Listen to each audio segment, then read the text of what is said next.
now like to invite Dr. Burgess to deliver the convocation address. Dr. Burgess.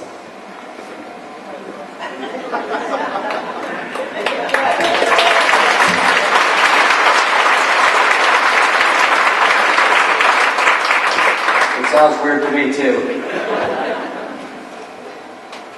Well, good afternoon, everybody. It's really an incredible honor for me to be here to congratulate all you graduates on this fantastic milestone of your life. Change my glasses here so I can see. It may feel like the end of something to you, and it is, but it's also the beginning of something else. And I wanted to congratulate not only the students, but most importantly, your parents. Your parents went through all the challenges of helping you through school at all levels. But these parents, at this time, also had some very good fortune or some truly sick foresight. It's pretty common to hear about a successful person using the phrase that they were in the right place at the right time. Well, you parents happen to place your young graduates in exactly the right place at the right time. And I say this because the world is changing big time, and the speed at which it's changing is unprecedented in history. And the kids are in charge, and for some very specific reasons. It's happened before in the technology industry when kids like Steve Jobs and Bill Gates forever changed the world of computing. But now it's not just high tech. It's every discipline and every industry that's being turned upside down, basically because of phones. Every product, every management process, and every commercial endeavor is forever already changed. And it's in line with the design sensibilities that you graduates grew up on. They're different than ours.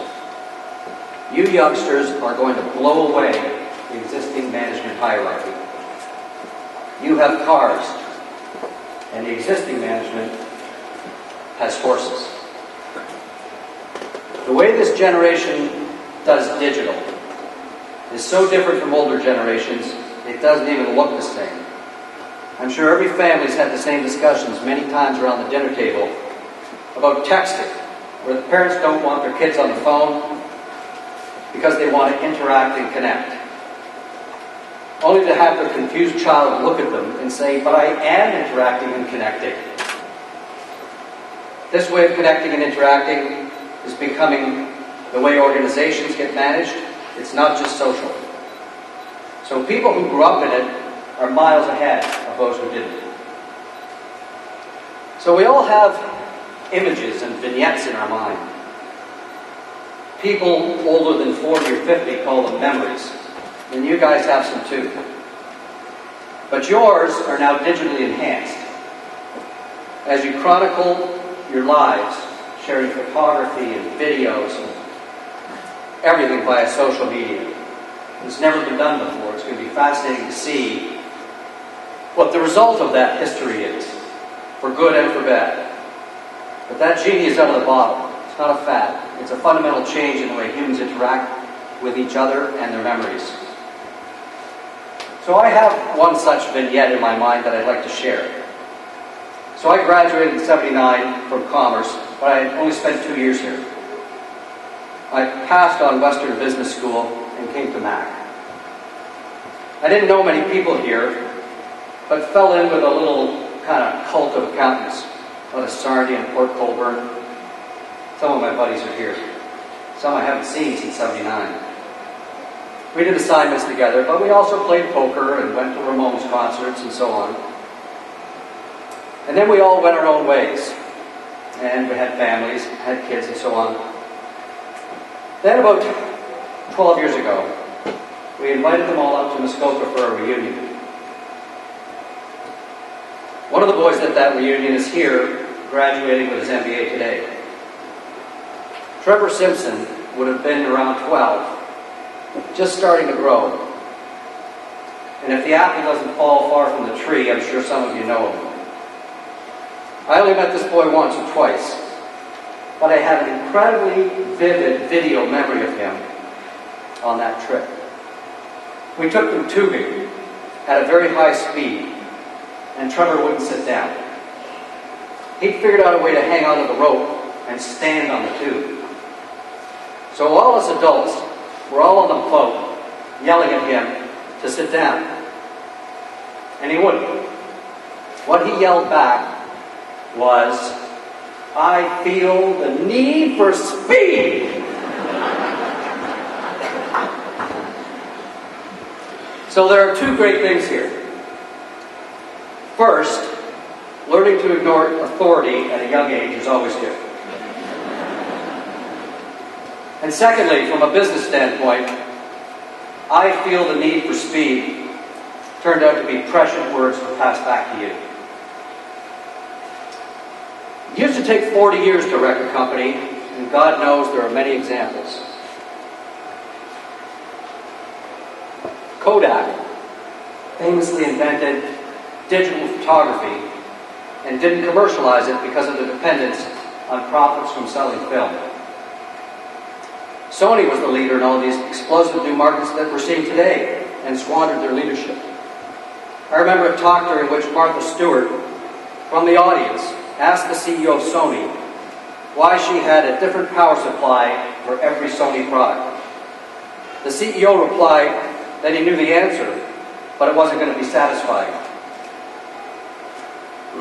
He said he thought that the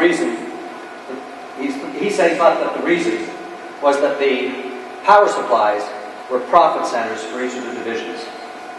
So they were compromising the user experience for divisional short-term profits. And they were the experience brand. Sony stood for excellence in user interface design. 15 years ago, everyone used a Sony music device. Now nobody does. In its place, a host of great new companies that were created in the last decade. And that's the technology that you folks all use now to listen to music instead of Sony. It happened with great speed. There are many technologies, big, well-capitalized companies like Digital Equipment, Data General, Wang, Polaroid, Silicon Graphics, Control Data, Burgess, many more. These companies were blown away by the kids who figured out personal computing. And now the same change is happening as phones become the hub instead of PCs. Look at the companies who were dominating phones just a few years ago. Microsoft laughed at the iPhone.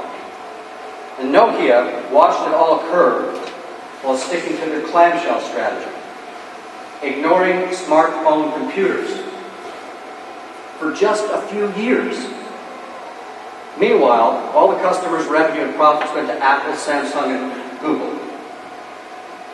Nokia might have another kick at the cat here as part of Microsoft and being led by Stephen Elop of McAfee. When I was managing at Alias and Macromedia, everyone in high tech was scared to death of Microsoft. They had so much power, and they were rough and tumble. Every few months, some high-tech thugs would come to do a deal and would somehow mumble or tell us directly they were going to put us out of business. Funny family story. We have 3 boys within 14 months of each other. Our twins Carter and Riley are here. When they were about 4 or 5, in the morning they used to ask me why I was going to work. One time I said, because Bill Gates is trying to steal my money. So when I would come home, the boys would ask me if I still had my money. And they would come to my pants pocket and want to see the cash. Still got your money? Did Bill Gates get it? When they saw it, they'd be satisfied. And then we'd go play hockey in the hall. They felt the need for speed. They wanted to see the cash that day. Now, within 4 years of releasing the iPhone business of Apple was bigger and more profitable than Microsoft. Entire Microsoft. 4 years. When somebody told me this at that time, I didn't believe them, and I went and looked at the numbers. In 4 years, Apple wrecked Nokia, BlackBerry, Microsoft Mobile, and scores of other firms. Sony was never even on the ice. Kodak, the leader in cameras for most of the last century, missed all the action. And these are just a few of the powerhouses that failed because of the need for speed. I spent my career in the technology industry, which used to be an independent vertical market, but isn't anymore. I happened into high-tech by some weird bounces of the ball. Truth be told, I never really had a plan of any kind. I didn't know what I wanted to do when I was graduating. I accepted a job with Honeywell as a computer sales trainee over another offer in brand management from Procter & Gamble because the hiring manager had a nicer suit. Really. That's how I ended up in high tech. You see, some of you may have a specific idea of what you want to do, and some of you may have none at all. Either could work. But you probably know enough about yourselves to know something about what is important to you. In my case, what I needed and wanted was maximum income. Now, some people have more altruistic goals when they're graduating, but that's how it was at that time for me. And then when I got a start, I just tried to be confident. I tried to know everything about my job and my customers. 5 years later, I got the opportunity to get into 3D computer graphics and had a great time doing that. Macromedia was the leader in multimedia and offering software for CD-ROMs. And I joined in '96 just as all the formats were changing. It was a very exciting time in Silicon Valley. In the first few weeks, I met with lots of people in the company to talk about the future. They all told me that the future was the internet, and then they'd go back and work on their CD-ROM project. So I just canceled them all. I remember employees asking me what they should work on then. And I told them to try to figure out what you couldn't do on the internet, like video and graphics, and build products that did that. Now, when we're creating new markets, you make lots of mistakes. Otherwise, you're probably not pushing hard enough. But fortunately, we did enough of the right things that we were purchased 10 years later by Adobe. And we got just slightly more than Molson's, which got bought during the same week. Us Canadians thought that was great. But I mentioned earlier that technology used to be a vertical market, but now it's permeated all industries and all disciplines. A colleague of mine, who's a computer security firm CEO, he used to run McAfee, probably all use software, he recently joined the board of Delta Airlines. So I asked him, why would they want you on their board, and why would you want to be on the board? He answered, back of the seats. The hardest thing about making a restaurant happen is getting people in the seats. Now you've got hundreds of captive people in your restaurant, or your internet hub, or your e-commerce, whatever. And it's an entirely new business model. And that's why they wanted this high-tech guy on the board of an airline company. Every company, in every industry, and in every discipline need to be thinking about this and hiring great new talent with modern design sensibilities, like you folks. Marketing has moved from a creative guesswork game into a full science. If you're not sure to do what you want to do, I definitely give marketing a look. The game has changed there like CAD/CAM changed engineering in the 70s. And this is a great example of how the kids are now in charge. You folks all grew up engaging in completely new digital experiences. And now you can analyze advertising and marketing and find out exactly what's happening. There's an old CEO adage about the fact that half of advertising didn't work, but nobody knew which half. Well, that's gone. Now you can tell. Now you can tell immediately. You can analyze quantitatively what your customers respond to, and you can adjust with speed. Marketing is a new world now because of phones and the cloud and tablets analytics, and social. In finance, to feel the need for speed, look no further than high-speed trading. It's 40% of the volume. In accounting and risk management, look at the impact of everything being online and the challenges for any firm in any industry. Target wasn't a high-tech company until the recent security breach, but I'll bet you they're a lot more high-tech now. The venture capitalist who funded Facebook is on the board of Walmart. And you guys know much more in many of these areas than the people whose center is a PC, email, and a browser. The kids are in charge. And congratulations to your parents for timing that just right. Thank them. And stay in touch with them. They had more to do with you being here today than you realize until you go through it yourself. Thank you, Mom. And thanks to my wife, Jane, for how she's driven the whole college thing and our whole lives with the boys. Most of all, I want to leave you with the message that the future is literally in your hands more than ever. The need for speed is happening. And in every industry, the new information architecture / way of living is disrupting everything. This doesn't mean you can't take a gap year. You can, but make it great.